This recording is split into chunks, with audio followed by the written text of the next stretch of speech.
अस्मी, मेरी आंखों में आंखें डालो। चुप क्यों हो बेटा? बोलो कुछ, डरो मत। डर तो लगेगा ना मैडम, आप भी। मैं जो कर रही हूँ तुम्हारी भलाई के लिए ही कर रही हूँ। पर मैडम, मैंने कुछ नहीं किया मैडम, मैंने कुछ नहीं किया। सारी गलती उसकी है। उसकी मतलब किसकी? सारी गलती भगवान की है मैडम, भगवान की वजह से ये सब हुआ है।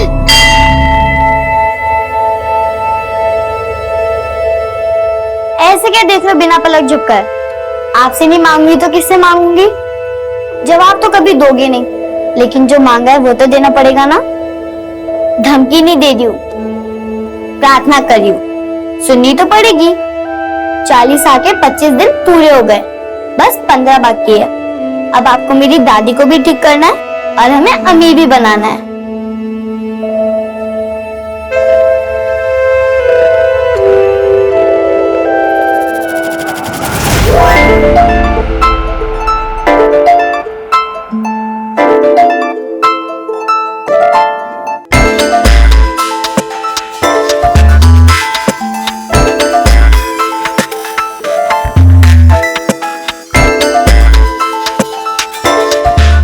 दूसरे के जूते में पैर जमाना आसान नहीं होता है जी। आपकी पुरानी वाली नौकरी ही अच्छी थी, आप उसके कहे पर मत जाइए, अपने हालात के हिसाब से चलिए कौशल जी। मैंने सब हिसाब लगा लिया है फरीदा। तरक्की का पहाड़ चढ़ना है तो जूते भी उसी हिसाब से पहनने पड़ेंगे।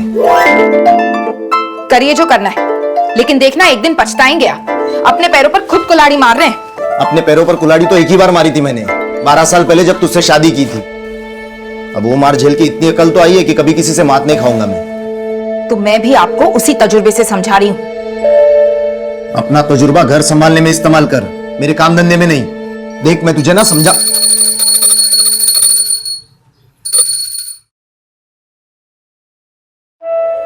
अरे अस्मी, सुबह से कहां गायब थी?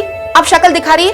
क्या अस्मी सुबह से बाहर थी और तुम्हें कोई फिक्र ही नहीं है? खेलने गई थी। और आपको कब से पड़ी है अस्मी की? घर आके ये तक तो पूछा नहीं कहाँ है वो। टेंशन मत लो, आ गई आपकी जुबान। बोलो क्या चाहिए? कुछ नहीं चाहिए? अच्छा हाँ दादी, हमारा मिशन जल्दी पूरा होने वाला है। 25 हो गए, बस 15 बाकी है। वो भी गए तो सबका भला। क्या खुसर फुसर चल रही है? कुछ नहीं अम्मा। अच्छा चल कुछ खा ले, खेल खेल के भूख नहीं लगती तुझे? नहीं अम्मा, आज मुझे बिल्कुल भूख नहीं है, क्योंकि आज मुझे इतनी खुशी है कि मेरी भूख मरी गई। ऐसे क्या खुशी मिल गई तुझे? हाँ? ये जूते कहां से लाई तू?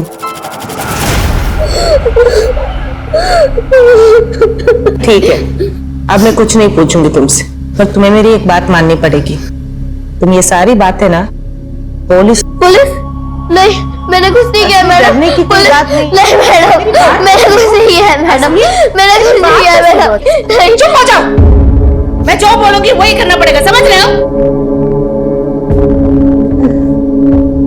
सॉरी, बैठो। देखो हस्मी, मैं तुम्हारी भलाई के लिए ही कर रही हूँ। अब जो मैं बोलूंगी वही करना पड़ेगा।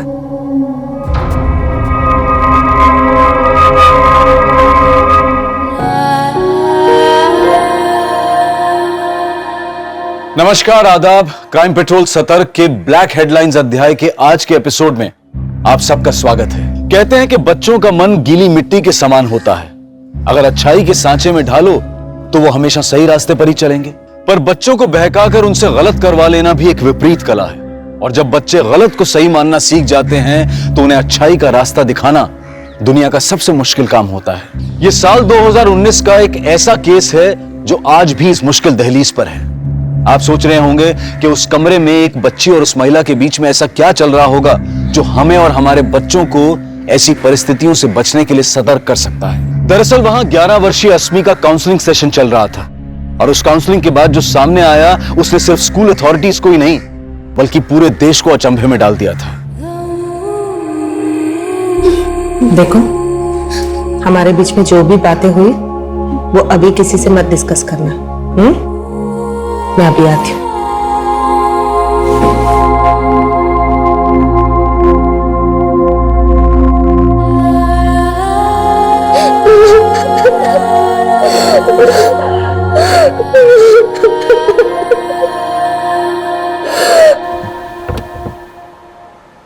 Nandini ji, how was the session? 1 minute sir, बहुत अर्जेंट कॉल करना है।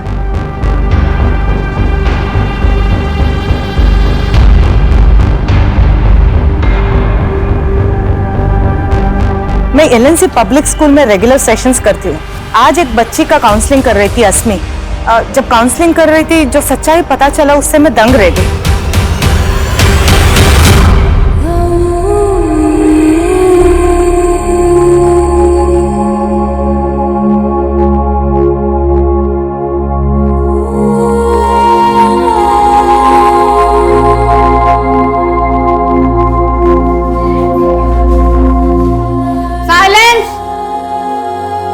अस्मी बेटा, इधर आना मेरे पास।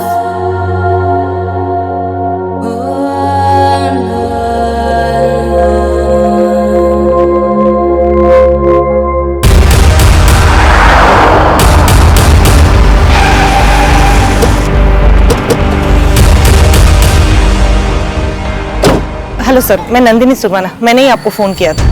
तो बच्ची अस्मी कहाँ है? अब वो अपने क्लासरूम में है सर। मैंने उसको समझा दिया है कि वो किसी से कुछ ना कहे। मैंने स्कूल अथॉरिटीज को भी कुछ नहीं बोला है।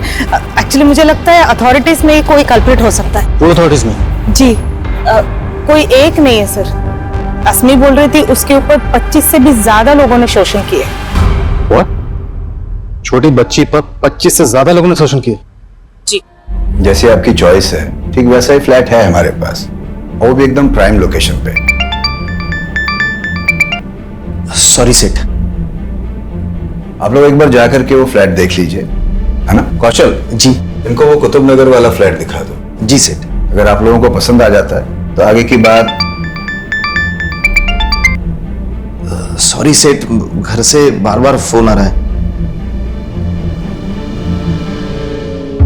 हेलो, तुझे कितनी बार बताया मुझे परेशान मत किया कर काम के वक्त। अरे सुनिए तो, अस्मी के स्कूल से फोन आया था आपको और मुझे तुरंत वहां बुलाया है।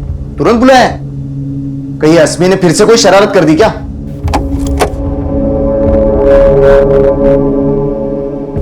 अस्मी, बैठो। आपने मुझे जो जो बोला है ना, वो सब ये अंकल को बता दो। डरो मत। बोलो बेटा। तो डरने की जरूरत नहीं है। हम यहाँ पर आपकी मदद करने आए। आप हमें सब कुछ सच सच बताओ। मुझे घर जाना है। मुझे घर जाना है। आपको घर जाना है ना? अम्मा पापा के पास है ना? तो उनको तो हमने यही बुलवा लिया है। अभी आपसे मिलवा देंगे उनको। लेकिन पहले आप हमें बताओ कि आपके साथ क्या गलत हुआ, किसने गलत किया, कौन थे वो लोग, क्या नाम है?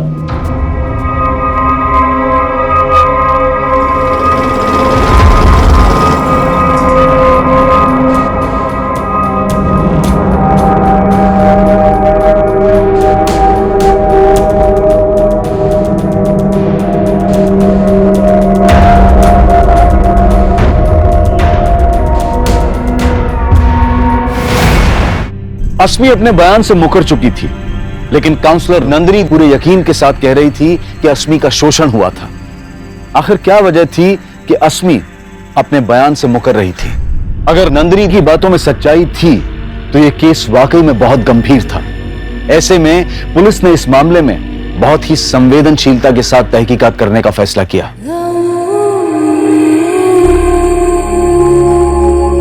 बच्ची के साथ कुछ गलत हुआ या नहीं हुआ, ये पता लगाना हमारी ड्यूटी है। मेडिकल करवा ले। हो सकता है अस्मी डर की वजह से सच ना बोल पा रही। सर देखिए, पहले कम तमाशा नहीं हुआ है हमारे बेटी के साथ। आप सोचिए सर, लोग तरह तरह की बातें करेंगे सर। और जरा सोचिए अस्मी पर क्या गुजरेगी इन सब बातों से। ठीक है कौशल, आप अस्मी को घर ले जा सकते हैं। जी सर।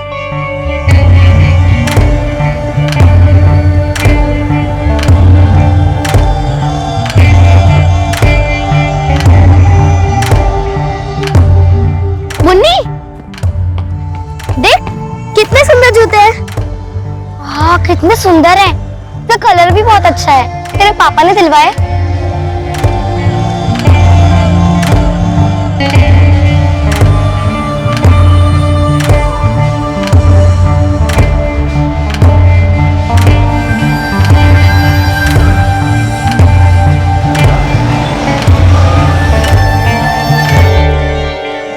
क्या सोच रहे हैं सर?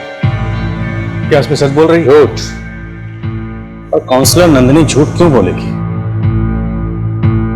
सर लेकिन सोचने वाली बात यह है कि नंदिनी को एक अनजान आदमी कॉल करता है और अस्मी का नाम लिए बिना वो इस स्कूल के किसी स्टूडेंट के लगातार शोषित होने की बात करता है।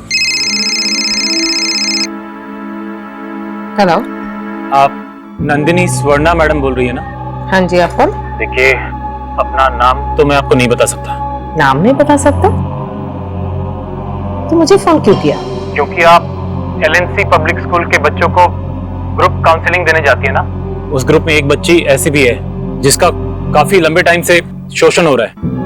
क्या? किस बच्चे के बारे में बात कर रहे हो आप? अब ये तो आपको ही पता लगाना होगा मैडम। हेलो।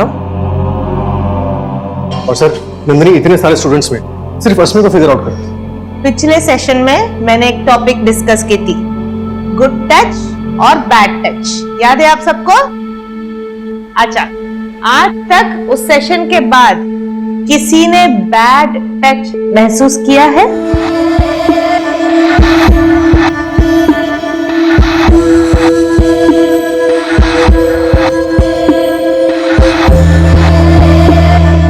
कहाँ दर्द हो रहा है बेटा? दर्द? नहीं मैडम, मुझे कोई दर्द नहीं हो रहा। तो हो सकता है नंदिनी को कोई गलतफहमी हुई हो। तुम कहना चाहते हो कि किसी कॉलर ने नंदिनी को फोन करके ये बताया कि आपके स्कूल की किसी बच्ची का शोषण हो रहा है और नंदिनी को ये गलतफहमी हो गई कि वो बच्ची अस्मी है, जबकि हो सकता है कि वो बच्ची इसी स्कूल की कोई दूसरी बच्ची हो सकता है सर। पॉसिबल नहीं है मनीष, क्योंकि नंदिनी ने न सिर्फ ये कहा कि अस्मी ने उसको शोषण के बारे में बताया, बल्कि वो दावे के साथ ये भी कह रही है कि अस्मी ने उसको यहाँ तक बताया कि शोषण करने वाले 25 से ज्यादा लोग थे। हमें सबसे पहले उन लोगों को ढूंढना होगा जो उस मासूम बच्ची का शोषण कर रहे थे, और उन्हें ढूंढने का जरिया है वो कॉलर जिसने नंदिनी को कॉल किया था। सर अगर आपका यही मानना है तो फिर हमें अस्मी का मेडिकल जल्दी करवा लेना चाहिए। हाँ, लेकिन अस्मी के बयान और उसके माँ बाप की मर्जी के बिना मेडिकल की परमिशन लेना आसान नहीं होगा। हमें पहले अस्मी के माँ बाप को कन्विंस करना होगा। सर अस्मी के आस पड़ोस और उसके दोस्तों में बात करके देखें, शायद कोई हिंट मिले। पता कर मनीष, अभी तक इस बात के बारे में स्कूल के प्रिंसिपल, नंदिनी और अस्मी के माँ बाप के अलावा किसी को नहीं पता। बच्ची का मामला है तो जो भी करो थोड़ा एहतियात के साथ। Right sir. अस्मी, अब रोने से क्या होगा? ऐसे तो ये सब हुआ नहीं होगा। तूने उस मैडम को क्या बोला जो उसने इतना बड़ा हंगामा खड़ा कर दिया? अम्मा, वो मैडम बहुत चालाक है, मुझे भूल बोल कर परेशान कर दिया। अरे पर तूने उस मैडम को बोला क्या? बोल। पापा, मैंने उस मैडम को कुछ नहीं बोला। हाँ। वो झूठ बोल रही थी। अम्मा मालूम है तुमको भी सब कुछ जानना है, लेकिन अभी तुम्हारी घंटी का जवाब देने की हालत में नहीं है हम। हाँ बेटा तुम।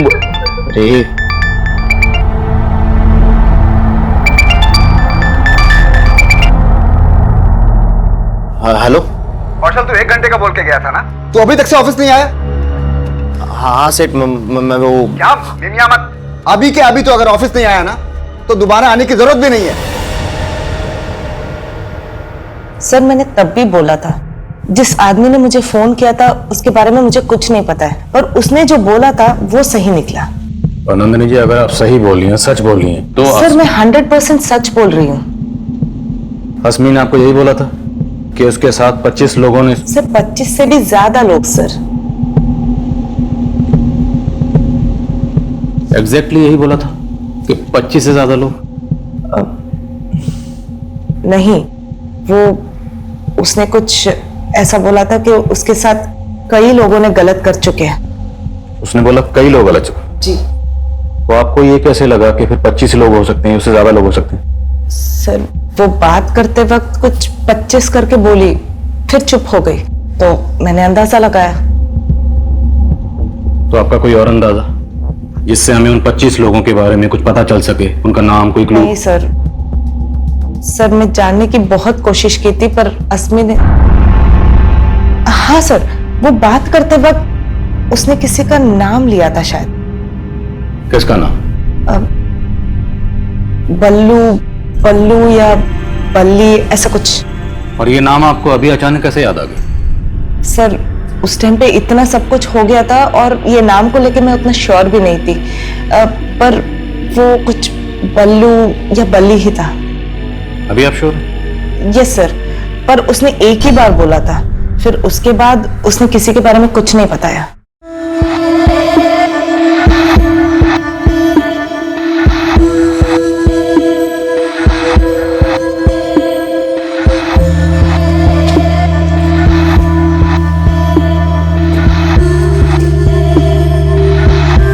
अरे मुन्नी,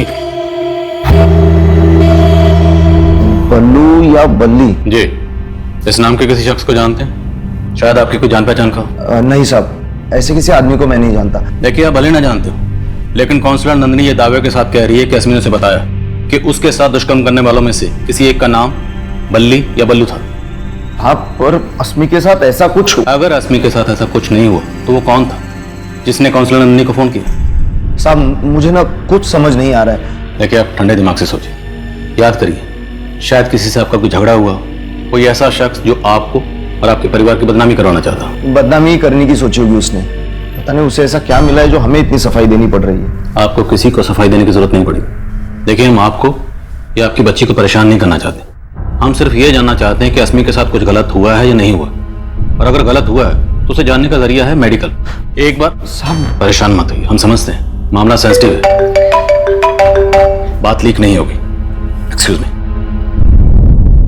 हेलो सर, नंदिनी को जिस पीछे से कॉल किया गया था वहां पे कोई सीसीटीवी कैमरा नहीं है। आसपास पूछताछ करने पे भी पता नहीं चल रहा है कि वो आदमी कौन हो सकता है जिसने नंदिनी को कॉल किया था। और अस्मी के फादर को भी इस बारे में कोई अंदाजा नहीं है, लेकिन ये कॉलर जो भी होगा ये अस्मी का शुभचिंतक होगा जो अस्मी के बारे में सब कुछ जानता होगा। तो अगर शुभचिंतक ही था तो फिर नंदिनी को उसने अपना नाम क्यों नहीं बताया? यहाँ तक कि उसने अस्मी का भी नाम नहीं लिया। नंदिनी किसी बल्लू या बल्ली का नाम ले रही है। अगर नंदिनी की बात सही है तो जिन लोगों ने अस्मी के साथ दुष्कर्म किया उनमें से किसी एक शख्स का नाम बल्लू या बल्ली हो सकता है। अस्मी के स्कूल, घर, सारे एरिया में पता करो। जो बल्लू और बल्ली नाम के शख्स हैं सबकी डिटेल्स निकलो। बोल। अरे तुझे कहा ना, मुझे बच्ची नहीं चाहिए। जवानी तो बीवी ने बिगाड़ दी, अब बुढ़ापा नहीं बिगाड़ना है मुझे। अरे बुढ़ापे में लाठी की जरूरत होती है, और जब लाठी मिल जाएगी ना तो मुझे फोन करना, समझा?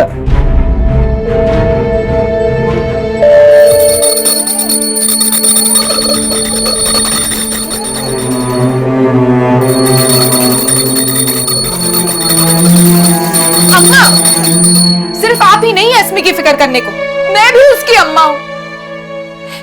ये देखिए, सॉरी लिख कर गई है। अब क्या मतलब निकालूं मैं इसका? सॉरी अम्मा, ये अस्मी के ही लिखे हुए शब्द थे, पर वो उन्हें जुबान क्यों नहीं दे पाई? आखिर क्या चल रहा होगा उस मासूम के जहन में? और सॉरी तो पछतावे का प्रतीक होता है, तो फिर अस्मी को किस बात का पछतावा था? नंदिनी के मुताबिक अस्मी के साथ दुष्कर्म किया जा रहा था, और अगर यह सच था तो क्या एक पीड़िता खुद को कोस रही थी? और अगर नहीं तो फिर उस सॉरी अम्मा के पीछे उस बच्ची के भाव क्या थे? इस केस को डील करना पुलिस के लिए बिल्कुल आसान नहीं था, और फिलहाल वो नंदिनी द्वारा बताए उस आदमी को ढूंढ रहे थे जिसका नाम बल्लू या शायद बल्ली था।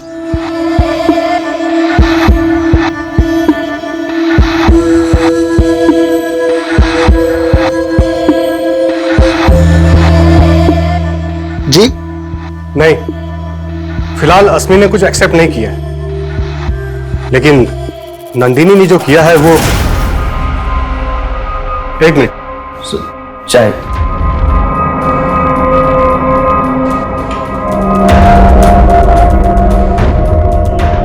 पुलिस अस्मी के स्कूल, घर, मोहल्ले, हर जगह बल्लू और बल्ली नाम के आदमी का अस्मी से कनेक्शन ढूंढ रही थी। लेकिन इस केस को सही डायरेक्शन देने के लिए पहले यह जरूरी था कि अस्मी का मेडिकल टेस्ट करवाया जाए, जिसके लिए पुलिस लगातार अस्मी के पेरेंट्स पर दबाव डाल रही थी।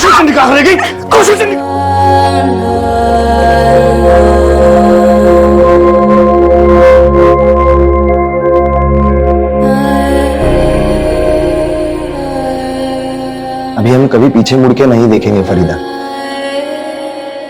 हम साथ मिलकर ये घर बसाएंगे अपने होने वाले बच्चों के साथ।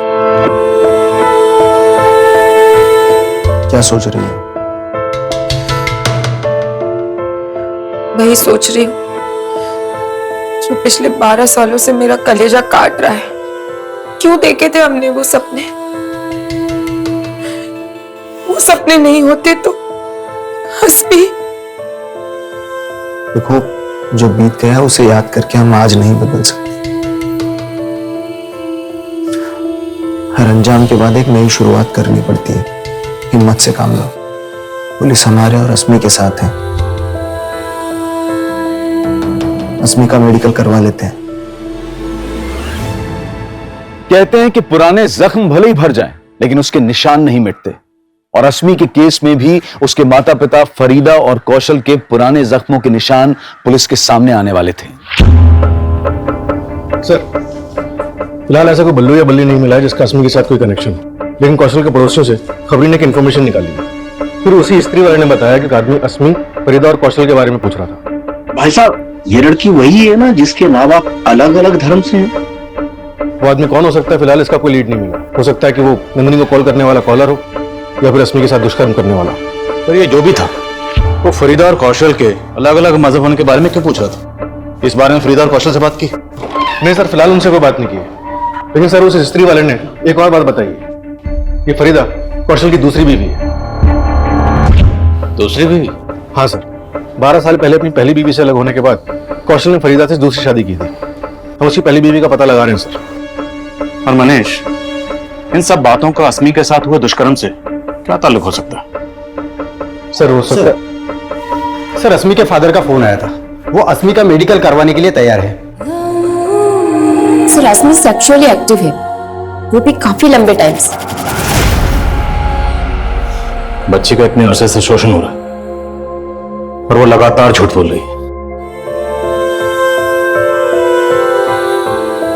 आखिर अस्मी की चुप्पी की वजह क्या है? आपको कुछ तो अंदाजा होगा, किसी पर तो शक होगा आपको। साहब, कुछ समझ में नहीं आ रहा। कौन होगा जिसने हमारे बच्चे के साथ ये सब? आपके घर के बाहर जो गणेश है स्त्री वाला, कुछ दिन पहले वहां एक आदमी आपकी बेटी अस्मी के बारे में पूछ रहा था।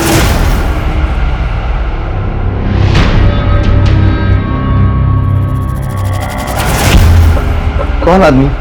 और ये तो गणेश भी नहीं जानता, लेकिन वो जो भी था, वो इतना जरूर जानता है कि शादी से पहले आपका और आपकी बीवी दोनों का मजहब अलग था।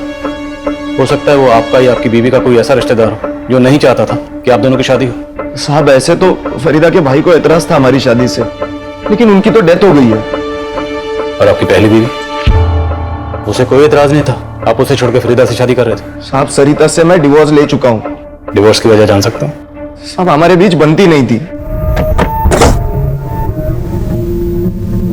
देख रही है, थक करके काम से लौटाओ, पानी तक नहीं दे सकती। तुमको नहीं दिख रहा है मैं भी काम कर रही हूँ, खुद भी तो ले सकते हो ना। हाँ, चाय भी मैं ही बना लेता हूँ, रात का खाना भी बना लूंगा। हाँ तो ठीक है ना, बना लो। तुम्हारी बीवी हूँ, नौकरानी नहीं। क्या कहा तूने? बीवी? अरे बीवी कहलाती है, लेकिन एक बच्चा नहीं दे सकती मुझे। तो आपकी पहली बीवी सरिता से डिवोर्स लेने की एक वजह यह भी थी कि उसे बच्चा नहीं हो रहा था। सबसे बड़ी वजह सरिता का स्वभाव था साहब। बहुत झगड़ालू थी वो, और ये 12 साल पहले की बात है साहब। इससे अस्मी के साथ जो है उससे क्या वास्ता? सर, शायद कोई वास्ता हो। वो आदमी जिसके बारे में गणेश बता रहा था, हो सकता है कौशल की पहली बीवी के साथ उसका कोई ताल्लुक हो। उस आदमी को ढूंढना तो पड़ेगा, और उस कॉलर को भी जिसने काउंसलर नंदिनी को फोन किया था। वो वाकई अस्मी का शुभचिंतक है, जिससे शायद पता है कि अस्मी के साथ ये दुष्कर्म किसने किया था। सर, लेकिन कॉलर को ढूंढने को जरिया भी तो नजर नहीं आ रहा। मनीष, जरिया ढूंढना पड़ेगा, क्योंकि कोई एक बल्लू या बल्ली नहीं है, 25 से ज्यादा लोग हैं जिन्होंने बच्ची के साथ दुष्कर्म किया। और ये कोई भी हो सकता है, अस्मी के मोहल्ले, रिश्तेदारों में, स्कूल में से कोई भी हो सकता है। घुस जाओ और पता लगाओ सबका। मैं काउंसलर नंदिनी से मिलता हूँ, शायद उससे कोई क्लू मिले। सर, उस दिन जब मैं अस्मी से बात कर रही थी, वो एक ऐसी चीज बोली जो बहुत अजीब था। क्या बोला उसने? पहले तो लगातार बोल रही थी इन सब चीजों में उसकी कोई गलती नहीं है, फिर बाद में अचानक से उसने एक चीज बोला।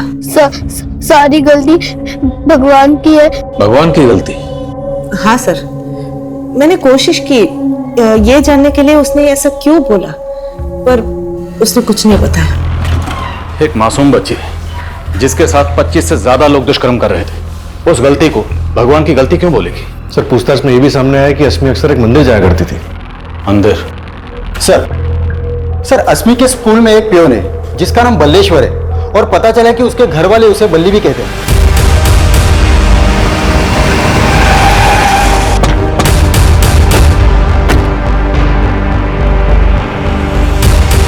हाँ सर, घर पे मुझे बल्ली कह के बुलाते हैं, लेकिन जो आप सोच रहे हैं वो गलत सोच रहे हैं सर। सही क्या तू बोल? तेरे डर की वजह से अस्मी चुप है ना? सर आप गलत सोच रहे हैं, मैं वो नहीं। सही बोल रहा है, क्योंकि तू अकेला नहीं था, तेरे साथ और भी बहुत लोग थे। कौन थे बोलो? मुझे क्या पता साहब, मैं बेकसूर सर। ऐसे नहीं माने भाई। लेके जा। चल।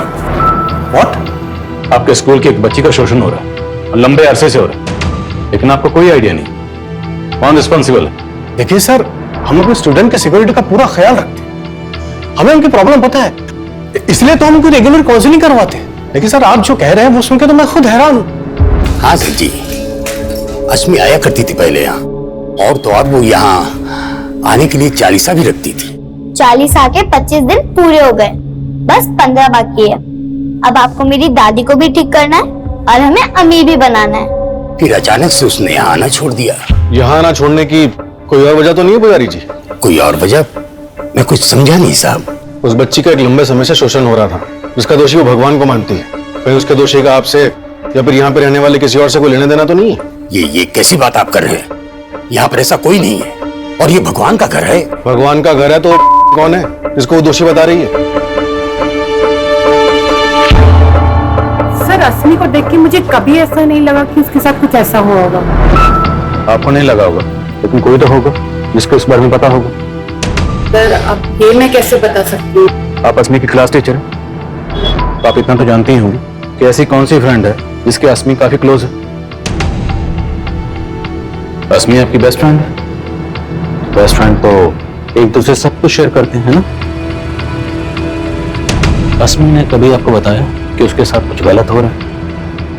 नहीं अंकल, मुझे कुछ नहीं पता।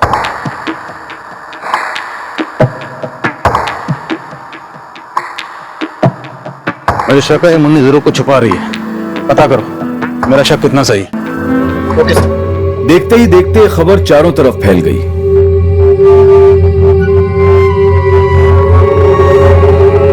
पूरे देश में हलचल का माहौल पैदा कर दिया था।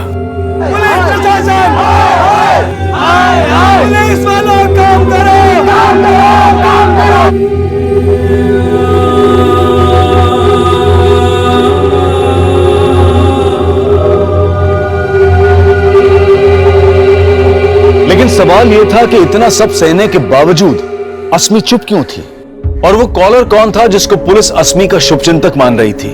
और अगर वो शुभचिंतक था तो फिर वो सामने क्यों नहीं आ रहा था? देखिए, अपना नाम तो मैं आपको नहीं बता सकता। और वो कौन था जिसके बारे में गणेश ने बताया था?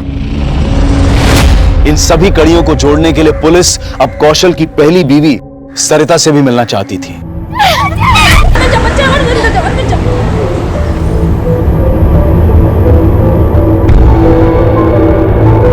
पिछले 12 साल से मैंने कौशल की शक्ल तक नहीं देखी और उसकी बीवी और बेटी से मेरा कोई लेना देना नहीं है। बच्चे ना होने की वजह से भी कौशल ने आपसे डिवोर्स लिया था। फिर इसी जलन में आपने कौशल का बदला उसकी बेटी से तो नहीं लिया? इतनी गई गुजरी नहीं हूं मैं। कौशल के मुझे छोड़ने की वजह फरीदा थी। एक तरफ वो मेरे साथ रह रहा था और दूसरी तरफ उस फरीदा से इश्क लड़ा रहा था। और वो फरीदा, वो भी कुछ कम नहीं थी। जैसे कौशल ने मुझे छोड़ा, उसने भी अपने पति को छोड़ा था। क्या ये कौशल से फरीदा की दूसरी शादी थी? जी अब क्या पता, बदला फरीदा के पहले पति ने लिया हो और शक आप मुझ पर कर रहे हैं। ये फरीदा का पहला पति कौन था? हाँ साहब, कौशल जी की तरह मैं भी अपने पहले रिश्ते से तंग आ गई थी। जुबेर मेरे साथ बहुत मारपीट करता था। बड़ी मुश्किल से मैंने जुबेर को छोड़ा। तो छोड़ने के बाद आप लोगों को कभी ऐसा नहीं लगा कि जुबेर इसका बदला ले सकता है? साहब 12 साल पुरानी बातें हैं। पर जुबेर आया था। हमने आपके घर के सामने जो स्त्री वाला गणेश, उससे पूछा, उसने कंफर्म किया। हमने उसे जुबेर की फोटो दिखाई, उसने बताया कि यही वो शख्स है जो उससे पूछताछ कर रहा था। अब इतने सालों बाद जुबेर यहाँ क्यों आया होगा? और वो आपकी बेटी अस्मी, उसके बारे में क्यों पूछ रहा था? साहब मुझे नहीं मालूम गणेश ने उसको कब देखा, लेकिन मैंने आखिरी बार जुबेर को करीब साल भर पहले देखा था, जब मैं अस्मी के साथ मार्केट से लौट रही थी। लेकिन मैं उसे नजरअंदाज करके चली गई। उसके बाद मैंने जुबेर को कभी नहीं देखा।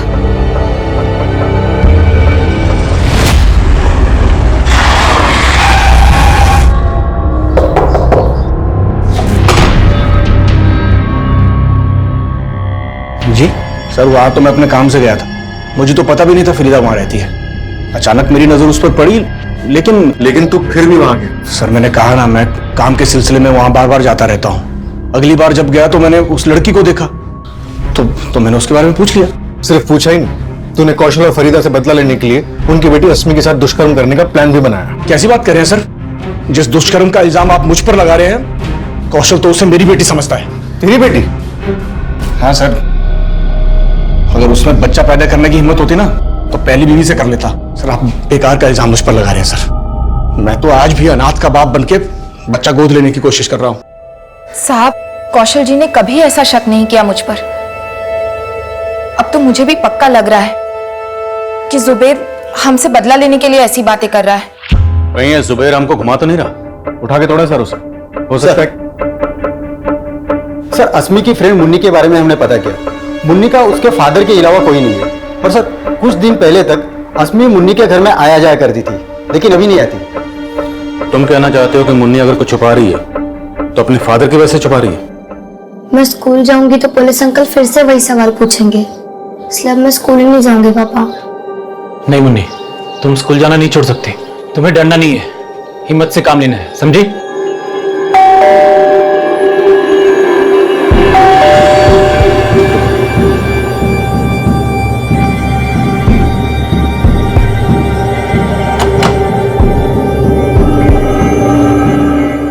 सर, मुन्नी ऐसा कुछ भी नहीं जानती जैसा कि आप सोच रहे हैं। आप बेकार बच्ची को परेशान करेंगे सर, प्लीज सर। हम बच्ची को परेशान नहीं करेंगे, तुमसे पूछेंगे मुन्नी क्या जानती है। क्या मतलब सर? बच्ची का दुष्कर्म का केस, और वो बच्ची यहाँ अक्सर आती जाती थी, तो तुम पर भी शक करेंगे ना? क्या क्या बोल रहे सर आप? कैसी बात कर रहे हैं सर? मैंने खुद वो काउंसलर मैडम को अस्मी के बारे में बताया। तो काउंसलर को फोन तुमने किया था? आप नंदिनी स्वर्णा मैडम बोल रही है ना? हाँ जी, आप कौन? देखिए, अपना नाम तो मैं आपको नहीं बता सकता। तो मुझे फोन क्यों किया? क्योंकि आप एलएनसी पब्लिक स्कूल के बच्चों को ग्रुप काउंसलिंग देने जाती है ना। उस ग्रुप में एक बच्ची ऐसी भी है जिसका काफी लंबे टाइम से शोषण हो रहा है।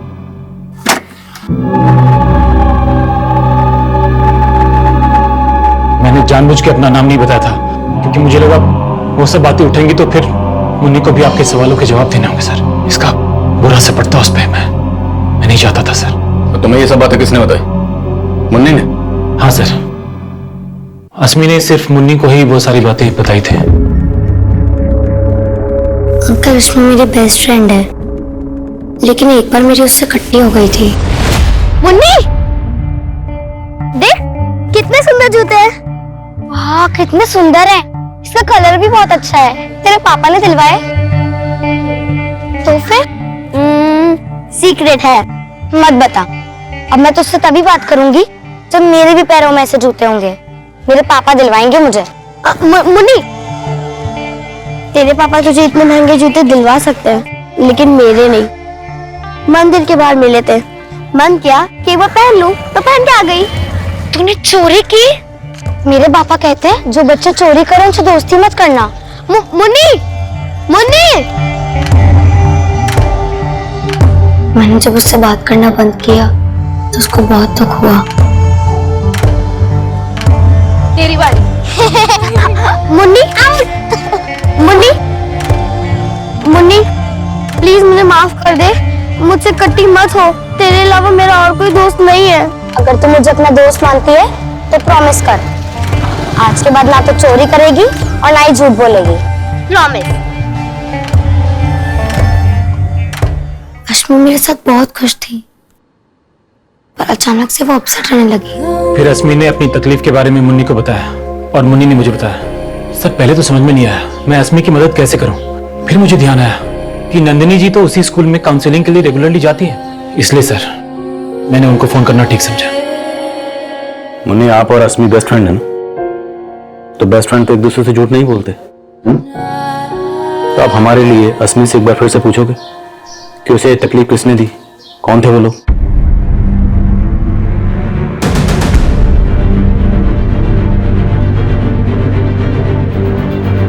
अस्मी ने इतनी सी उम्र में क्या कुछ नहीं झेला, ये सोचकर किसी की भी रूह कांप जाए। लेकिन पुलिस के लिए अब भी यह पहेली थी कि अस्मी के गुनहगार आखिर कौन थे।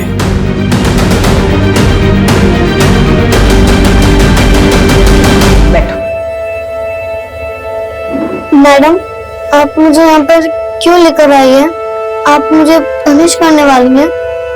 नहीं अस्मी, मैं आपको पनिश नहीं कर रही हूँ। मुझे आपसे कुछ बात करनी है। आपके बाद बाकी बच्चों से भी बात करूंगी, और आपसे पहले, क्योंकि आप स्पेशल हो।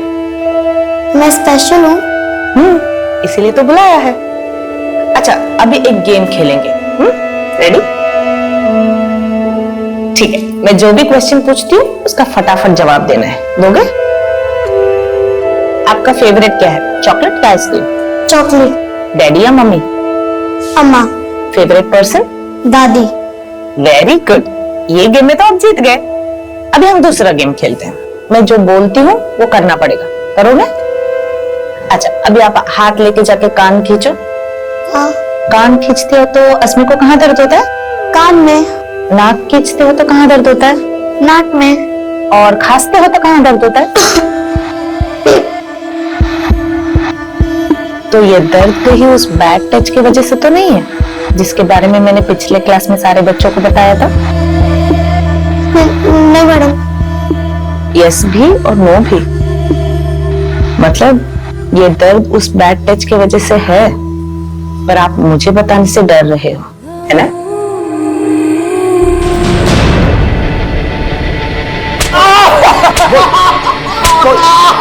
साहब, बल्लू एक ही है साहब, और वो रोज आता था। बल्ली नाम का तो कोई भी नहीं है। नहीं साहब, साहब, नहीं साहब, साहब, साहब, साहब, साहब, आसपास सेठ की गलती है साहब, साहब। उसी ने मेरी बुद्धि खराब की। अच्छा खासा कंडक्टर का काम करता था, बोला स्टेट एजेंट बन के दुगना कमाऊंगा, और फिर मुझे पाई पाई के लिए मोहताज कर दिया उसने। सेठ, 4 महीने हो गए, एक पैसे की आमदनी नहीं है, कुछ भी नहीं रहा मेरे पास। कौशल की पूरी कमाई कमीशन पे थी साहब, एक भी सौदा नहीं करवा पाता था। हालत इतनी खराब थी साहब कि घर पे खाने के लिए नहीं होता था। ये लो, खा लो, और अपने अशफाक सेठ को भी बुला लो दावत पर। पैसा तो चाहिए ना साहब, लेकिन पैसा देने के बजाय वो अपना उधार वसूलने के लिए मेरे घर पे आके हंगामा करता था। पहले कौशल की नौकरी छुड़वा दी, फिर उससे मजदूरी कराकर उस पर उधार चढ़ा दिया, और अब वही वसूलने आ गए। एक पैसा नहीं देगा कौशल तुम्हें। निकल जाओ यहाँ से। निकल जाऊंगा, और तुमसे पैसा भी नहीं मांगूंगा, लेकिन उसके बदले में तुम्हें भी मुझे कुछ देना होगा। साहब, जब मैंने कौशल को अशफाक की नीयत के बारे में बताया तो वो ऐसे निकले थे जैसे उसे मार ही डालेंगे। तू सेठ होगा इस दुकान का, लेकिन मेरी बीवी से ऐसे बोलेगा तो तेरा थोबड़ा बिगाड़ दूंगा मैं। अरे तू अपनी किस्मत बिगाड़ रहा है। तेरे को मैं सिर्फ ऊपर से पैसा ही नहीं दूंगा, तेरा सारा कर्जा माफ कर दूंगा कौशल। गए थे मेरी आबरू का बदला लेने, लेकिन खुद बिक गए। आप ऐसा बोलेंगे, मैं कभी सपने में भी नहीं सोच सकती थी। सपने मैंने भी बड़े बड़े देखे थे फरीदा, पर अब खाने के लाले पड़े, और ऊपर से माँ की दवाई का खर्चा। अरे तो हाथ पैर सलामत है ना आपके, कोई और काम क्यों नहीं ढूंढ लेते आप? अरे कोई और काम कैसे ढूंढूं मैं? उन्होंने खुद से हार मान ली थी और मैं उनसे हार गई। मुझे मजबूर कर दिया था साहब। आए दिन मुझे अशफाक के पास जाना पड़ता था, और कौशल ने धीरे धीरे मेरे अपमान में ही अपनी आराम की जिंदगी ढूंढ ली थी। और जब अशफाक का मन मुझसे भर गया तो वो... अगर तेरे को 5,000 चाहिए ना, अपनी बेटी को भेज देना। मैं उसके खिलाफ थी, लेकिन फिर हार गई। उस राक्षस के पास भेजने के लिए कौशल अस्मी को भी हमारी गरीबी का वास्ता देने लगा साहब। गरीबी का वास्ता देकर तुम लोगों ने अस्मी को यह पट्टी पढ़ाई कि वो जो कर रही है सही कर रही है, और अपना गुनाह छुपाने के लिए उससे चुप रहने का नाटक भी करवाया। पर तुम्हें यह अंदाजा नहीं था कि अस्मी का दर्द बांटने वाली उसकी सहेली भी है, मुन्नी, जिसको अस्मी ने सब कुछ बता दी। उस मासूम बच्ची के जहन में तुमने जो उल्टी सीख भरी, उसे मिटाना कितना मुश्किल होगा इसका अंदाजा है तुम्हें? तुम मां ना उसकी, दोनों ने मिलकर उस बच्ची की जिंदगी बर्बाद कर दी।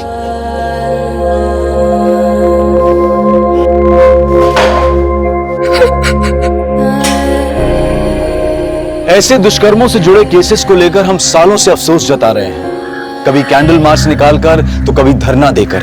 हम ऐसे घिनौने आरोपियों को सख्त से सख्त सजा दिलवाने की मांग करते हैं और अदालत भी ऐसे आरोपियों के प्रति कड़ा रुख अपनाती है, लेकिन फिर भी ऐसे अपराध रुकने का नाम नहीं ले रहे हैं। लेकिन इस केस का सबसे हैरान कर देने वाला पहलू यह है कि जिस गुनाह के लिए अस्मी के माता पिता को सजा मिलने वाली है, उस गुनाह को अस्मी उनका गुनाह नहीं बल्कि अपनी जिम्मेदारी समझ रही है।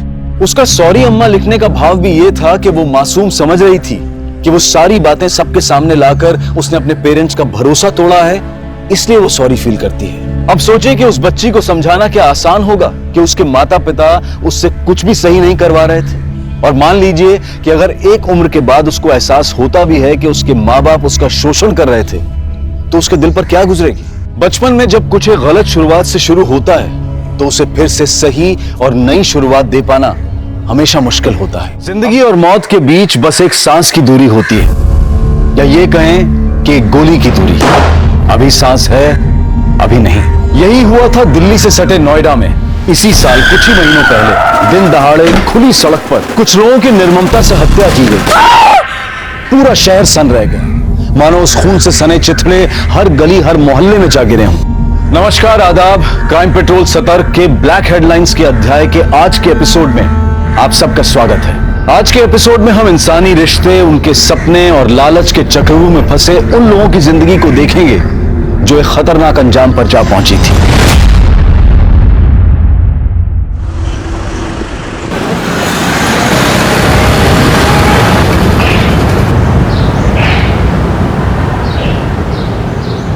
अम्मा, ये लो आपका आटा। अरे बेटा, बहुत जल्दी आ गया। चक्की में भीड़ नहीं थी क्या? अम्मा, अपने लिए कैसी भीड़? हम जहाँ खड़े होते हैं चक्की की लाइन वहीं से शुरू हो जाती है। टीवी ज्यादा मत देखा कर, माथा खराब होने लगा है तेरा। मारा, ज्ञान देना शुरू मत करो यार। अच्छा ये सब छोड़, जल्दी से हाथ मुंह धो ले, मैं तेरे लिए गरम गरम फुलके डालती हूँ, तुझे बहुत पसंद है ना? हाँ ठीक है।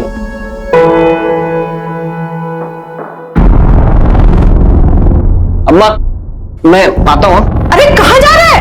अरे मैं यूं गई वहां, फुलके डालो ना। अरे बेटा खाना तो खा के जा। मैं आ रहा हूँ।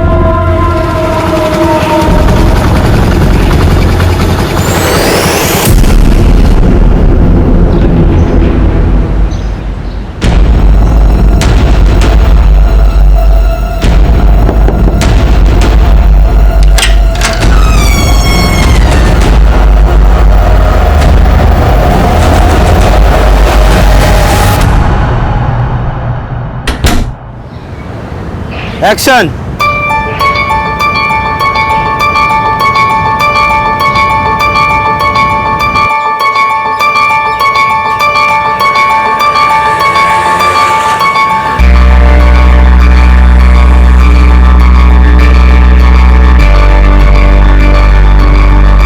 एक्सक्यूज मी, ये आपका वॉलेट वहां गिर गया था। अंकल, माँ के ऑपरेशन बना 10,000 रुपये चाहिए। कहीं से अरेंज करा दो। माँ का ऑपरेशन नहीं हुआ, माँ मर जाएगी। अरे वाह रोहित, बहुत कमाल का वीडियो बनाया है। Thank you. वैसे कुछ तो बात जरूर है तुम में, तभी तो तुम्हारे सोशल मीडिया में लाखों में फॉलोअर्स हैं। ऐसी इंस्पिरेशनल वीडियोस बनाकर टिंग टोंग का स्टार बनाऊं मैं ना इसको अभी ऐप पर डाल देता हूँ, तो ये कल तक वायरल भी हो जाएगी। और उस पे पहला लाइक और कमेंट मेरा ही होगा। अच्छा मैं निकलता हूँ, फिर मैं बाद में आता हूँ। बाय, मैं निकलता हूँ। अच्छा ठीक है।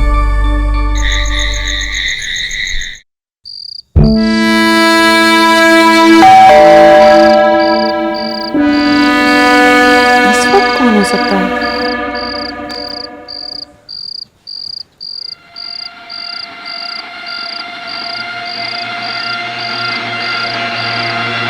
कौन है?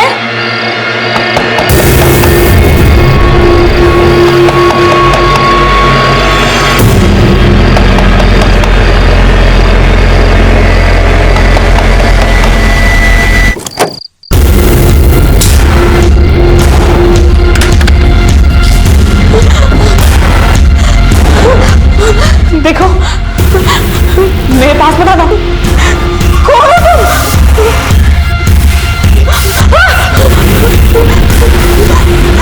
प्लीज छोड़ दो मुझे, प्लीज मुझे छोड़ दो।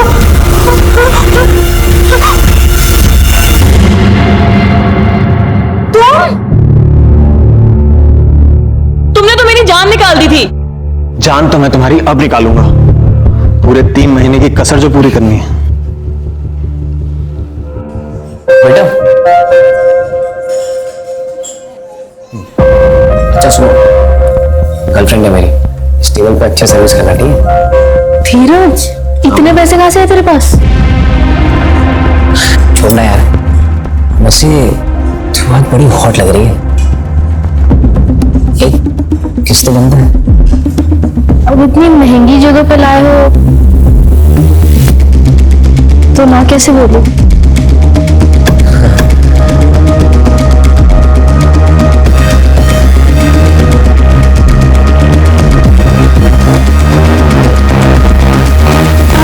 बस बस, सारी कसर तुम्हें आज ही पूरी करनी है क्या? थोड़ा रेस्ट भी कर लो। अच्छा, तुम्हारे लिए कुछ खाना बनाओ, क्या खाओगे तुम?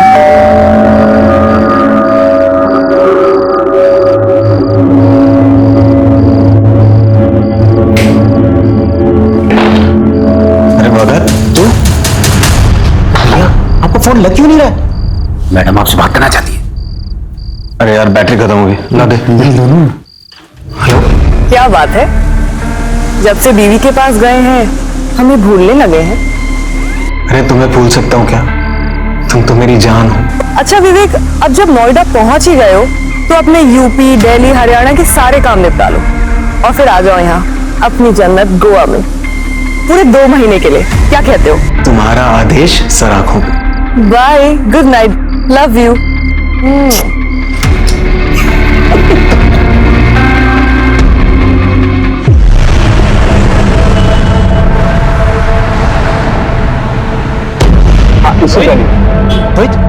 विवेक भैया आए थे क्या? वो तो अभी निकले, वो इस तरफ गए। अरे यार मैं कैसे जाऊं, उनका फोन भी नहीं लगा। मेरी बाइक ले जाओ ना, हेलमेट भी है उस पे। चलो चाबी।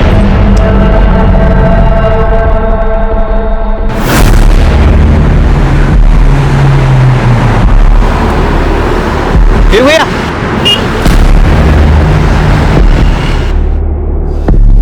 क्या हुआ भगत? भैया ठाकुर अभी अभी निकला है।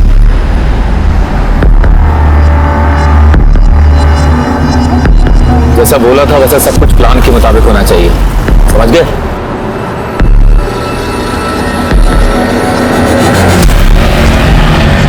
मदन का बोला उसको आगे मोड़ पे खड़ा है।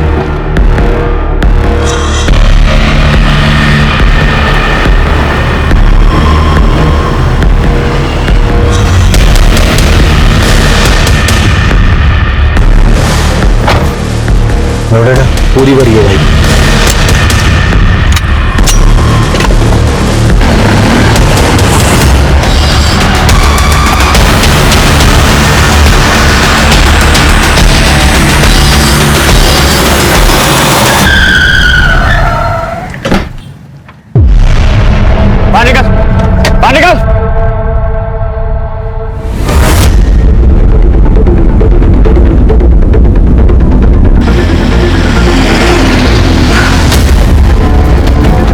जैन सर, ये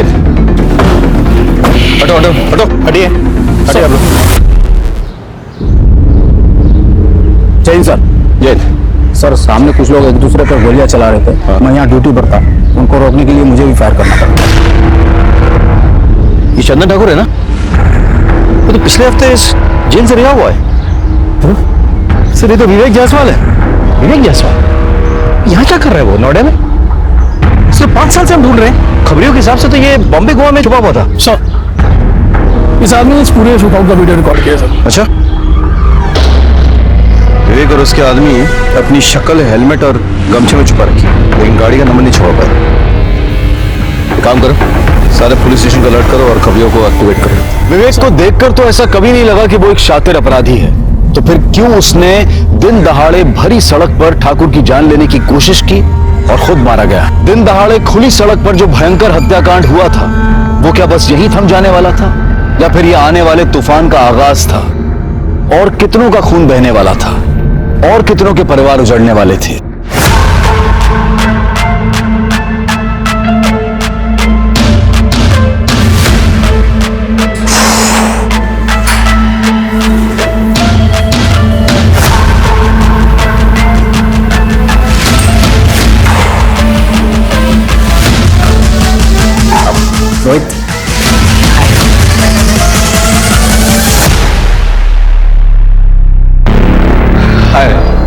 ये मेरी फ्रेंड है काजल। हाय काजल। हाय, मैं आपकी बहुत बड़ी फैन हूँ। Thank you so much. So Dheeraj, she is your normal friend और स्पेशल फ्रेंड? स्पेशल फ्रेंड मतलब मेरी गर्लफ्रेंड है भाई। I thought so. देखिए, मैं आपकी तरह वीडियोस भी बनाती हूँ। Sure sure.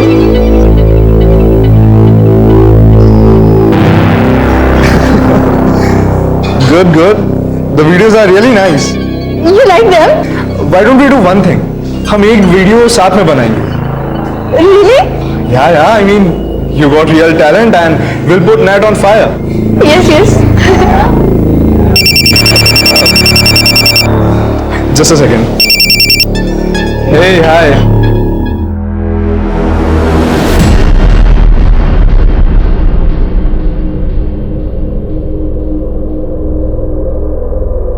क्या हुआ? सब ठीक है ना? No, I'm fine. अच्छा, I'll leave. I'll see you guys later. Bye bye.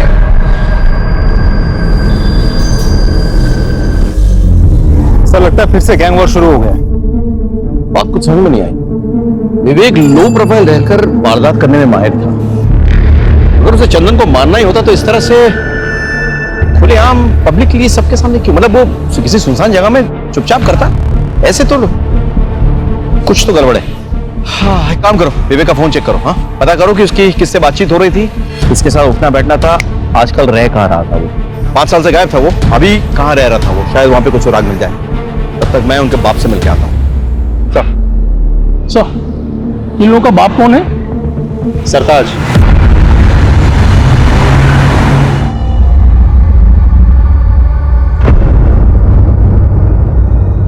सरकार, आप? मुझे लगा ही था आप ही होंगे।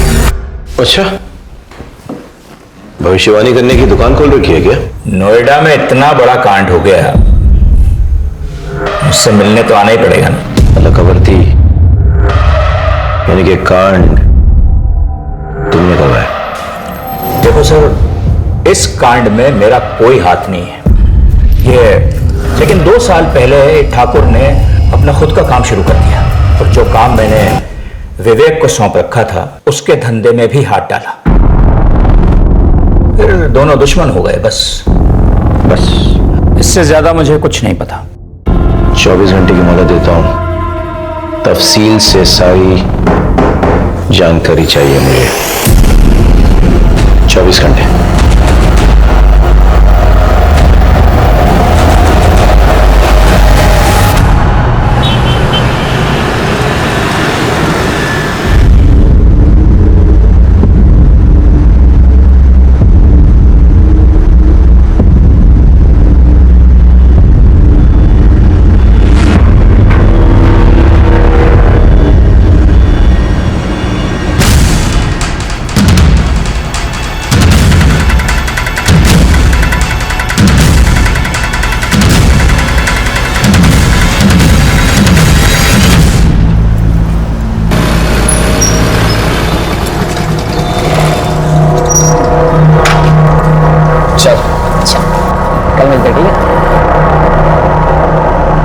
यहाँ क्या छुपा रहा है? कोई सरप्राइज है? ये कुछ नहीं। तू मेरा अलावा किसी और से डेट कर रहा है ना? उसी के लिए लेना है गिफ्ट। तू पागल हो गई है क्या? तो दिक्कत क्या है? दिखा ना। काजल से दिखा ना, ऐसा कुछ नहीं है मेरे पास।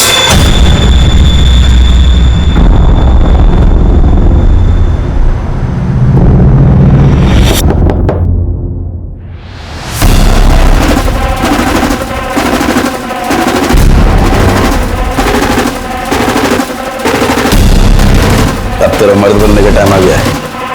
तो पकड़। अरे मर्दानगी मुबारक हो।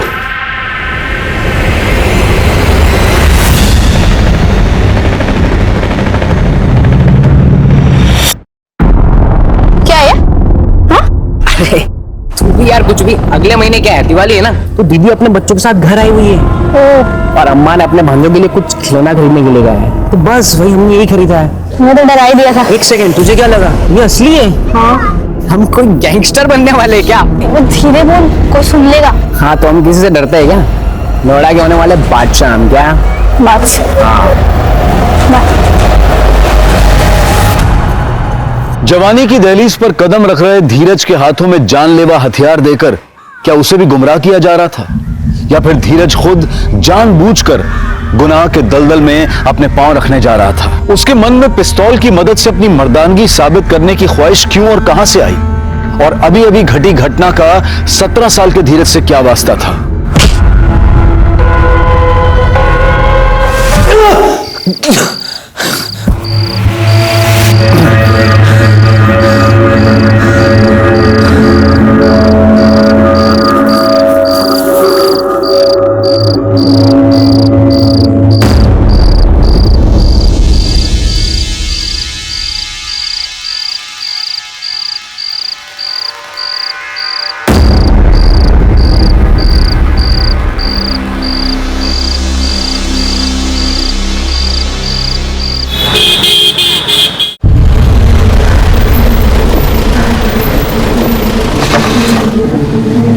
सर, विवेक जायसवाल के कॉल रिकॉर्ड्स।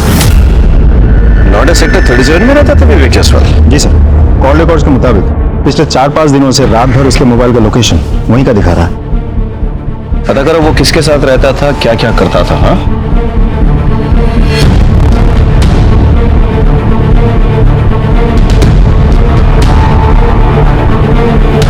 इस घर में जो आदमी रहता था उसके साथ कोई और भी रहता था? हाँ साहब, उनकी बीवी रहती थी, उनसे ज्यादा बातचीत नहीं थी हमारी। और दोनों के अलावा किसी और के भी आना जाना था? हाँ साहब, एक आदमी आता था। एक दिन मैं मार्केट जा रही थी तो उस आदमी के साथ में जाता हुआ मैंने देखा।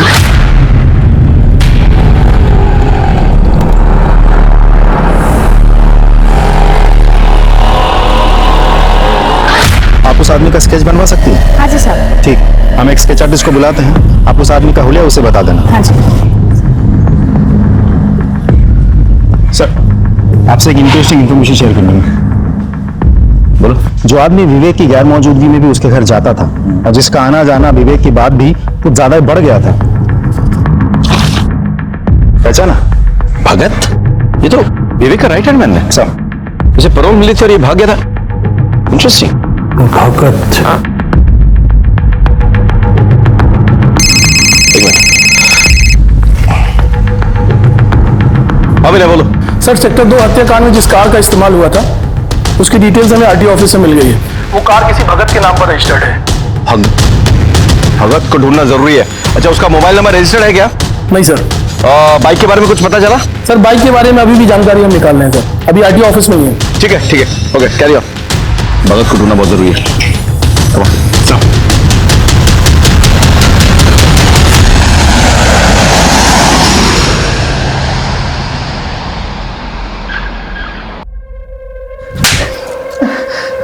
ये सब हुआ कैसे और तू कहां मर गया था तब? माफ कर दीदी। देख भगत, माफी तुझे सिर्फ तब मिलेगी जब ये पूरे का पूरा केस बिना सबूत के सॉर्ट आउट हो जाएगा।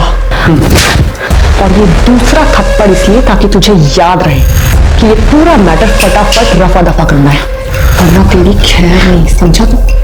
चल निकल यहां से, माफी का बच्चा। मैं गोवा रिटर्न जा रही हूँ, एक फ्लाइट की टिकट कराओ फटाफट।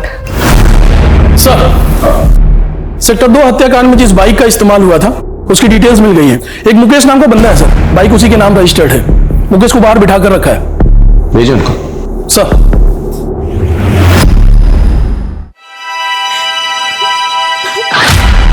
तुमने तो मेरी जान निकाल दी थी। जान तो मैं तुम्हारी अब निकालूंगा, पूरे 3 महीने की कसर जो पूरी करनी है।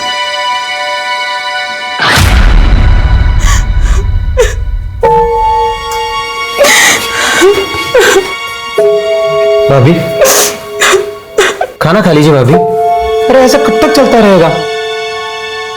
अगर ऐसे चलता रहा तो ये खूबसूरत चेहरा मुरझा जाएगा। अब किसके लिए अपनी खूबसूरती बचा कर रखूं? जिसके लिए सजती संवरती थी वो तो हमेशा के लिए छिन गया मेरे से। सर, ये मुकेश और ये सुरेश है सर, ये दोनों फोटो स्टेट की दुकान चलाते हैं। इन्हें सेक्टर 2 वाले हत्याकांड की वीडियो दिखाओ।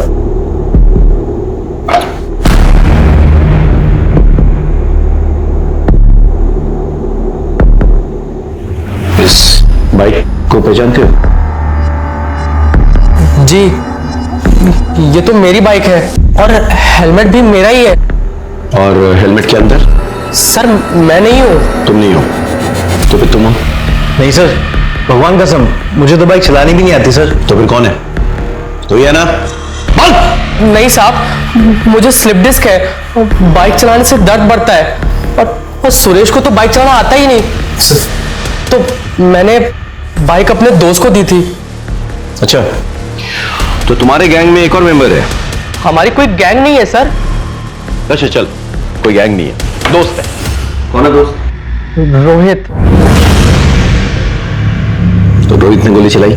नहीं सर, रोहित से तो ये छोटा लग रहा है, और वैसे भी sir Rohit social media star है, सब यंग लड़के लड़कियां उसे जानते हैं। ये फोटो देख, जानता है इसे? हाँ, ये तो हमारे शॉप पे आते थे फोटो स्टेट कराने। क्या बात है सर जी, आप कब आ गए? बस कुछ दिन पहले। कैसा हीरो? बस मस्त भैया, आपका आशीर्वाद है। मुकेश, ये ले इसकी 3 कॉपी कर दे।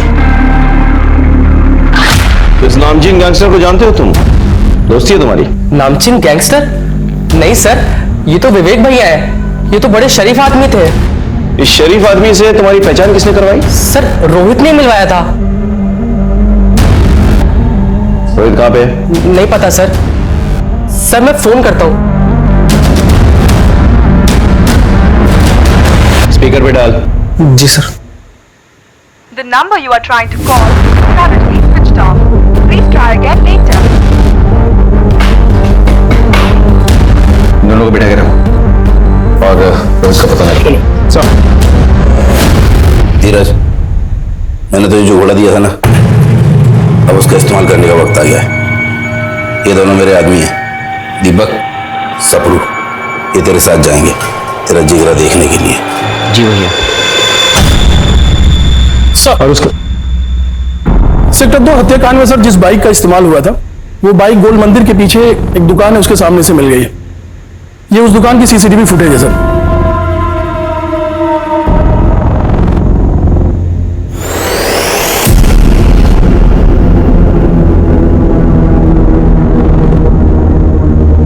आसपास पता लगाओ किस तरफ निकले। सर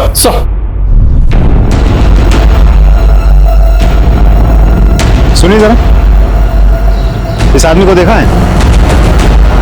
हाँ सर, ये आदमी यहाँ पर आया था, मुझे लेके वहाँ से एक बंगले में गया, वहाँ से एक मैडम लिए, सेक्टर नंबर 10 में लोग को छोड़ा नहीं। तुम्हें इतना सब कुछ कैसे याद है? सर वो मैडम बहुत रो रही थी, इसीलिए मुझे याद है। अभिषेक,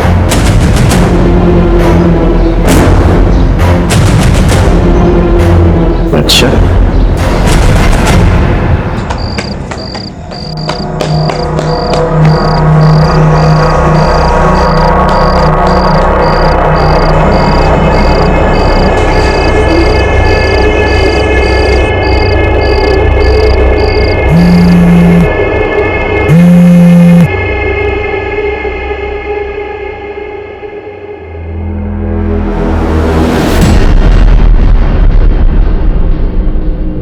हेलो।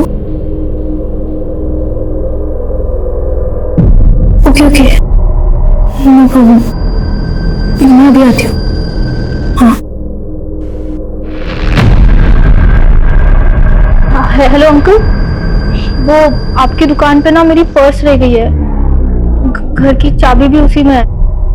माँ जगराते गई है, घर देर से लौटेगी, अब घर कैसे जाऊँ समझ ही नहीं आ रहा। नहीं नहीं नहीं, आपको यहाँ आने की कोई जरूरत नहीं है, मैं आती हूँ ना, मैं आपके घर आके दुकान की चाबी ले लूंगी, दुकान से अपनी पर्स लेके आपको चाबी लौटा दूंगी। हाँ हाँ, okay okay, thank you uncle. मासूम काजल घर पे होने के बावजूद झूठ बोल रही थी।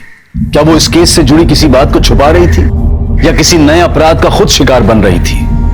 मामला दिन ब दिन बिगड़ता जा रहा था। रागिनी,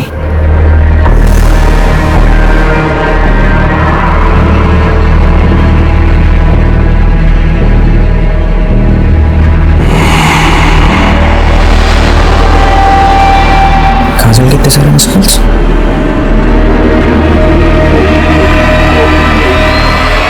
हाँ काजल,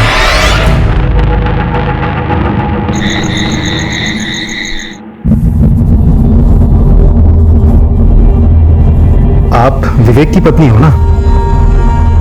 जी। किसने बांध कर रखा था आपको ऐसे यहाँ? भगत ने। विवेक के मर्डर के बाद मैं बहुत घबरा गई थी। भगत मुझे बहला फुसला कर यहाँ लाया और मेरे साथ जबरदस्ती करने लगा। अरे आपके चाहने वाले अभी भी बहुत हैं। मैं हूं ना। जब मैंने उसे रोका तो उसने मुझे यहाँ बांध के रख दिया। आप चंदन ठाकुर को जानती हैं? जी। चंदन ठाकुर और विवेक के बीच में क्या दुश्मनी थी? चंदन ठाकुर एक बार हमारे घर आया था। विवेक! ये जाओ उधर। विवेक! कौन है आप लोग? अरे बाहर निकल! ये घर में कैसे घुसा है? बाहर निकलिए, चलिए बाहर निकलिए। विवेक कहाँ है? आप लोग पहले घर से बाहर निकलिए। कैसे जितना पूछ रहे हो उतना जवाब दो। विवेक कहाँ है? वो इस वक्त घर पे नहीं है, आप लोग घर से बाहर निकलिए फौरन। विवेक के साथ फेरे क्या पड़े? बहुत जुबान चलने लगी तेरी। हाँ? देखो अपनी औकात में रह, समझी? बदतमीजी से बात मत करो मुझसे। बदतमीजी?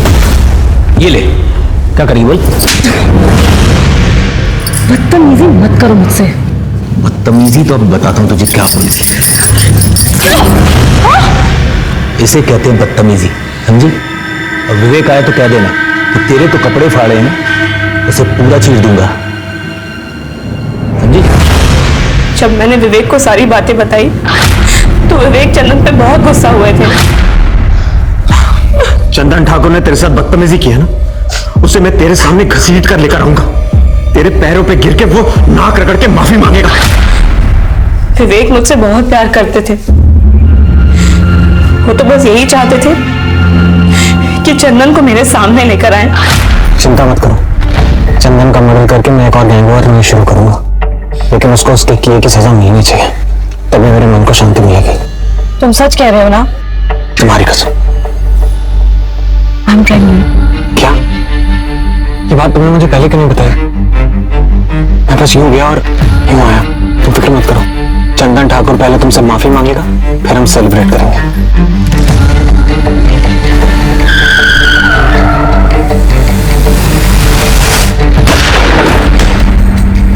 वो मेरी और हमारे होने वाले बच्चे की झूठी कसम कभी भी नहीं खा सकते। अच्छा, भगत का नंबर तो होगा आपके पास?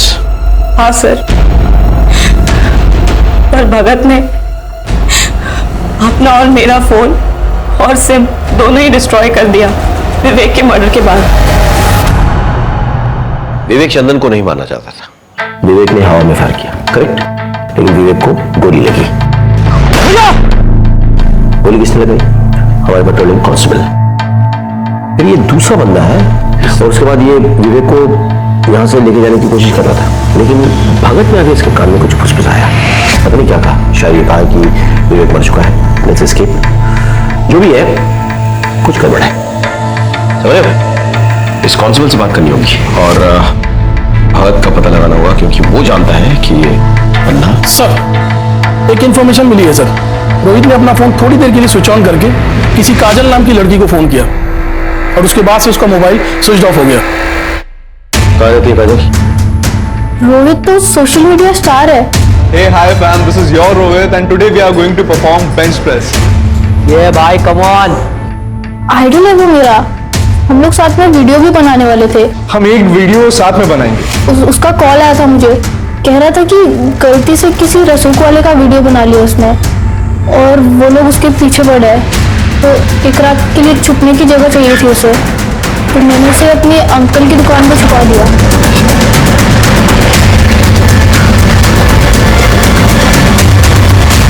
कौन से?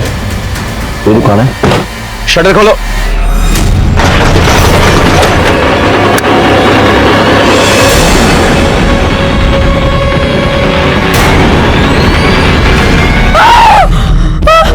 देखो, इन्हें ले जाओ यहाँ से।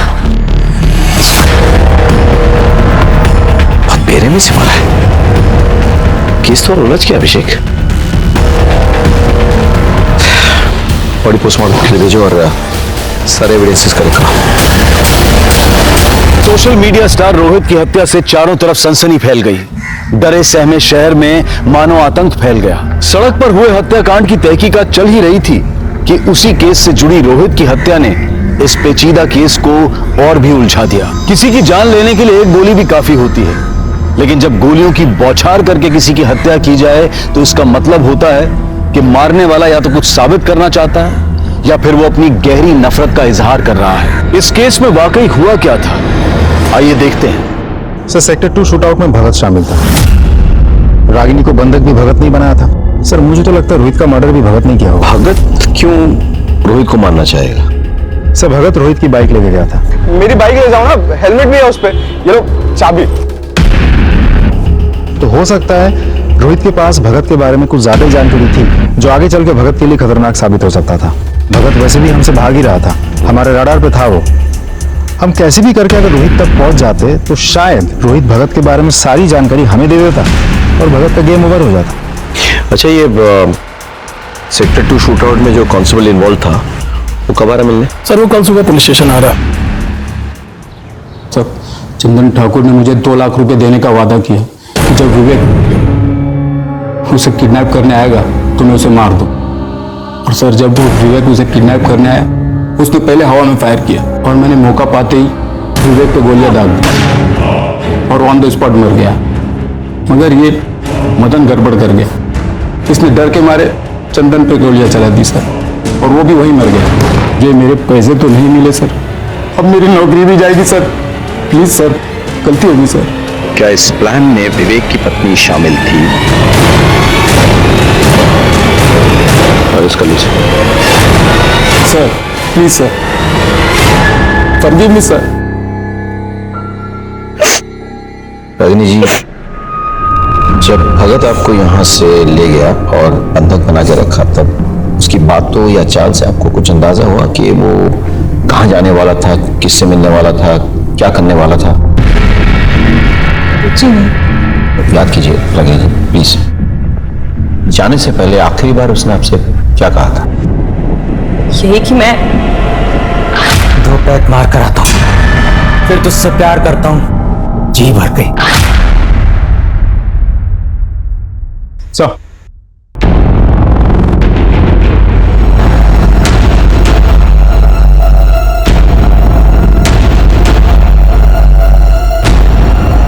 आदमी को देखा है? हाँ सर, आया था 1-2 दिन पहले। सर जब लास्ट टाइम आया था तो पैक मारा और फिर यहाँ से चला गया। फिर वापस सर आया तो बोला कि मोबाइल मेरा खो गया, अर्जेंट कॉल करने। फिर मेरे ही सर मोबाइल से कॉल किया और एक गाड़ी आई, फिर उसमें बैठ कर चला गया। कौन सा नंबर पे फोन किया था? और एक्चुअली क्या है कि नंबर तो बहुत आते रहते हैं, नंबर याद नहीं है।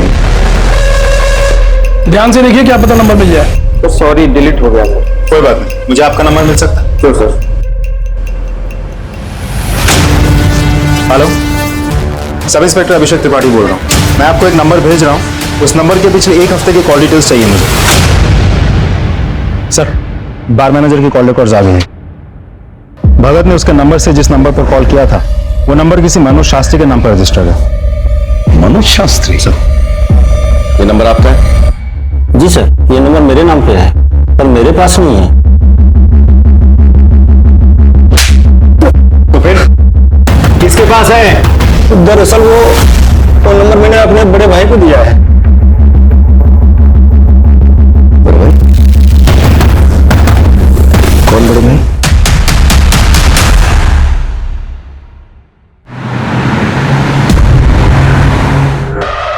ग्रेटर नोएडा के पास जो गोडाउन्स हैं उसमें गोडाउन नंबर 3 के पीछे एक छोटी सी रोड जाती है, वहां आगे जाके लेफ्ट में एक छोटा सा मकान है, भगत आपको वहीं मिलेगा।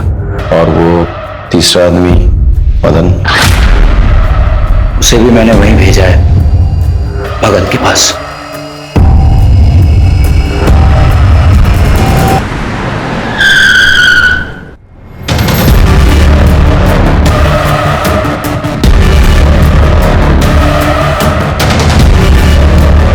भगत पुलिस सर, वो रहे। रुक रुक रुक रुक रुक।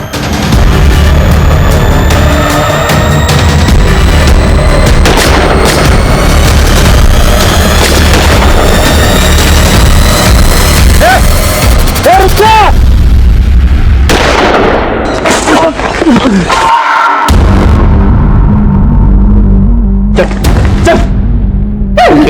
ऐसा क्यों किया तूने? बोल बोल, क्यों किया तूने ऐसा? बता दो साहब, ठाकुर ने मुझे अपनी तरफ मिला लिया था। विवेक भैया की गर्लफ्रेंड नंदिता मैडम को भी मैंने इस प्लान में शामिल कर लिया था। उनके कहने पर ही विवेक भैया गोवा से नोएडा अपनी पत्नी से मिलने आए और हमने ठाकुर को किडनैप करने का प्लान बनाया। ठाकुर को किडनैप करके माफी मंगवाना हमारा मकसद नहीं था साहब। हम तो चाहते थे कि इस गहमा गहमी में विवेक भैया फंस जाएं। लेकिन मदन ने ठाकुर को मार दिया, हमारा प्लान फेल हो गया साहब। कहाँ मिलेंगी नंदिता? नंदिता कहाँ मिलेगी? गोवा में आरामबोली बीच के पास। गोवा पुलिस से कांटेक्ट करो, नंदिता को अरेस्ट करने का इंतजाम करो सब। अब बताओ, रोहित को क्यों मारा? नहीं साहब, मैंने रोहित को नहीं मारा। मैं रोहित को क्यों मारूंगा साहब? अभी भी छिपा रहा है? हाँ, और पिटेगा? बोल, रोहित को क्यों मारा, कैसे मारा, किसकी मदद से मारा? बोल। आपको सब कुछ तो बताते हैं। अगर मैं रोहित को मारता तो वो भी बता देते ना साहब। भगवान का मैंने रोहित को नहीं मारा साहब। क्या इस प्लान में विवेक की पत्नी शामिल थी? नहीं सर, वो तो सीधी सादी औरत है।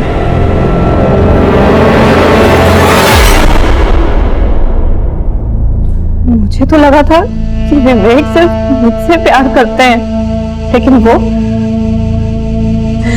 अब तक मैं यही समझ रही थी कि हमारा तो जन्मों जन्मों का साथ है, लेकिन वो तो एक जन्म भी मेरे साथ ईमानदारी से नहीं निभा सका। मुझे तो लगा था कि वो नोएडा सिर्फ मेरे लिए आया है, लेकिन वो नंदिता नंदिता को गोवा पुलिस ने सर अरेस्ट कर लिया, लेकिन उसका यह कहना है कि वो किसी रोहित को नहीं जानती। अभिषेक सर, याद करो, जब हम रोहित को ढूंढते हुए काजल के अंकल की दुकान पहुंचे तो हमें क्या मिला? ताला टूटा हुआ था, यानी कि कोई जबरदस्ती दुकान में घुस आया था और उसने रोहित को मार डाला। लेकिन सोचने वाली बात यह है कि यह जगह रोहित के रोज के जाने वाली जगह नहीं थी, शायद वो पहली बार गया था। तो किसी को कैसे पता कि रोहित वहां है?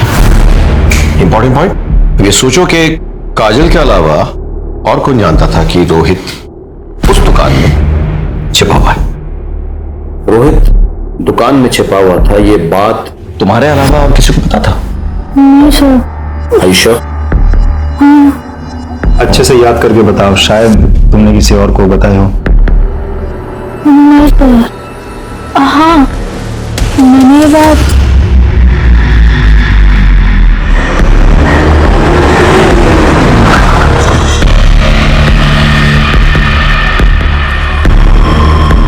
धीरज, तुमसे कुछ पूछताछ करनी है हमें।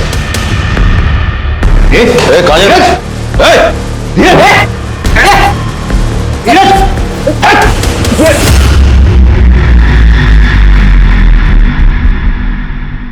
सर मैं सच बताता हूँ, मुझे माफ कर दीजिए सर। मैं बस दबंग बनना चाहता था। क्यों? क्योंकि गली मोहल्ले में आते जाते लोग मुझे परेशान करते थे सर, मेरा मजाक उड़ाते थे और मैं कुछ नहीं कर पाता था। फिर मैंने एक दिन मंदी भैया को देखा,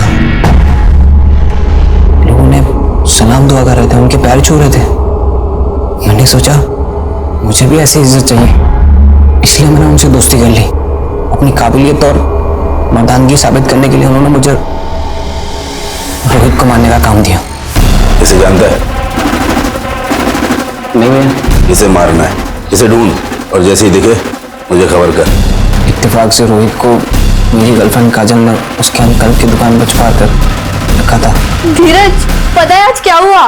क्या हुआ? वो सोशल मीडिया स्टार है ना रोहित, तुम्हारा दोस्त, उसका कॉल आया था मुझे, मुझसे हेल्प मांग रहा था। उसे ना एक रात के लिए छिपने की जगह चाहिए थी, मैंने उसे छिपा दिया अपने अंकल की दुकान पे।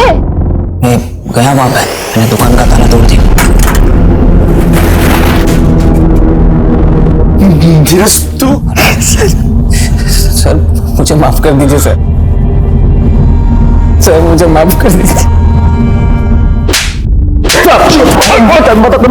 बता दो साहब, वो रोहित एक नंबर का चीटर था साहब। उसने मुझसे 30 लाख रुपए लिए थे साहब, अपनी अपने किसी दोस्त के नाम पर प्रॉपर्टी में इन्वेस्ट किया, वहां उसका पैसा डूब गया। और जब मैंने उससे अपना पैसा मांगा, साफ मुकर गया सब वो सब। इसके लिए मैंने रोहित को धमकी दी। तो रोहित ने सरताज भाई और विवेक से प्रोटेक्शन दिया, लेकिन मैं घात लगाए बैठा हुआ था। शूट आउट में विवेक की मौत हुई, फिर उसे बचाने वाला कोई नहीं था साहब। और धीरज भी काफी दिनों से मेरे पीछे पड़ा हुआ था कि मुझे दबंग बनना है। मैंने सोचा कि जब पराई लाठी से सांप मरता है तो अपनी लाठी का इस्तेमाल करने की क्या जरूरत। तब मैंने धीरज को बोल दिया कि तू मार दे रोहित को, तुझे तो मैं ऐसी सजा दिलवाऊंगा, कोई भी कमीना कभी भी मासूमों को अपराध के राह पर डालने से पहले 10 बार सोचेगा।